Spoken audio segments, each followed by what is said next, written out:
25 anys de treball per la llengua des de la base. Això explica el llibre de Víctor Labrador que s'ha presentat a Alacant i que du per títol 25 anys de trobades.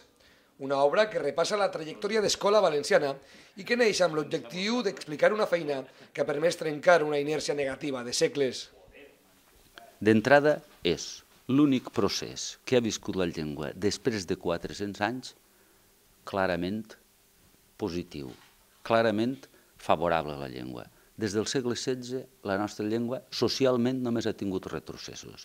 Els progressos havien sigut de tipus cultural, que afectaven unes minories, però al País Valencià la llengua mai havia tingut un procés de recuperació, un procés de guany de noves posicions com el que ha viscut en la segona meitat del segle XX.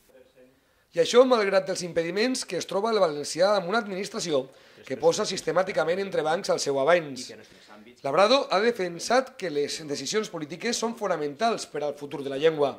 En aquest sentit, el president d'Escola Valenciana, Vicent Moreno, ha explicat que la federació ha dissenyat el seu propi programa electoral i que han encetat una ronda de reunions amb els diferents partits polítics.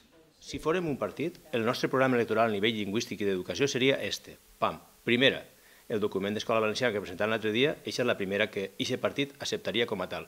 Segona, tindrà que fer una llei de promoció lingüística, una llei d'ús, no la llei d'ús. La llei d'ús ja la tenim. En opinió de Moreno, l'ensenyament en valencià està en perill, ja que l'administració valenciana tracta de substituir l'actual model per un a la gallega, on el valencià no competiria en igualtat de condicions.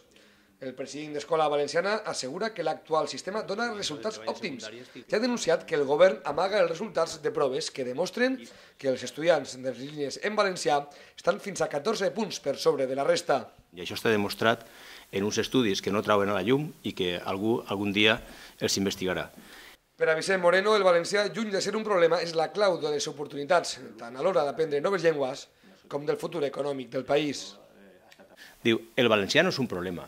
El valencià és una cosa idònia per a poder entrar a més llengües i això t'obre camins més allà, perquè si foren un poquet més espavilats a l'hora de veure el tema econòmic, simplement, en el mercat, on tenim les llengües en contacte, tenim els territoris de parla comuna, i comencem a repassar tots els que ja conegueu, i ahir tenim un mercat, tenim un percentatge de població nostra que està treballant a Catalunya i a Balears, per exemple, en el tema educatiu, el 75% dels mestres de Balears són valencians, però és que en Catalunya està passant una cosa pareguda.